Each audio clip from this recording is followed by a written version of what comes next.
আসসালামু আলাইকুম। কেমন আছেন সবাই? আজকে মার্কেটে গেছিলাম। তো মার্কেটে গিয়ে কিন্তু অনেক কিছু কেনাকাটা করলাম। কিছু কসমেটিক্সের জন্য গেছিলাম। তো কসমেটিক্সের দোকানে গিয়ে ফার্স্টে অনেক জুয়েলারি দেখলাম, যেগুলো খুবই ভালো লাগছে। তবে সব কিছু কিনতে পারি নাই। যত কিছু কিনতে গিয়েছিলাম সব কেনা হয়নি। তবু যতটুকু দরকার ছিল সব কেনাকাটা শেষ করে বের হয়ে ঘড়ির দোকানে গেছিলাম। ২ টা ঘড়ি আমার জন্য একটা ছোট, আমার আপুর জন্য একটু বড় করতে হবে। তো ঘড়ি ঠিক করতেছিল আর আমরা কিছু ঘড়ি দেখতেছিলাম। দেন আমাদের ঘড়ি কিন্তু প্রায় ঠিক করা শেষ। এখন বের হব। বের হয়ে সোজা চলে গেলাম শপিং কমপ্লেক্সে। রাস্তায় এত ভিড় ছিল হাঁটতে পারতেছিলাম না। দেন শপিংয়ের দোতলায় চলে গেলাম। একটা ব্যাক কভার কিনবো বিধায় ফোনের। তো যাই হোক, ফোনের ব্যাক কভার নিয়ে সোজা চলে যাবো এখন মুড়ি মাখা খেতে, কারণ খিদা লাগছিল।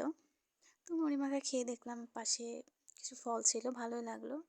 তো এখান থেকে কিছু ফল নিয়ে বাড়িতে ফিরবো, ওই জন্য ওয়েট করতেছিলাম। তারপর একটা অটো পেলাম অবশেষে, কারণ অনেক জ্যাম ছিল, অটো পাচ্ছিলাম না। তো আমরা অটোতে উঠে পড়লাম। তারপর আস্তে আস্তে ফুল মার্কেট হয়ে দেখতে দেখতে বাড়িতে আসতেছিলাম। তো যাই হোক, বাড়িতে চলে আসলাম। নেক্সট ভিডিওতে দেখাবো আমরা কী কী কিনলাম। তো আজকে এ পর্যন্তই। আল্লাহ হাফিজ, ভালো থাকবেন সবাই।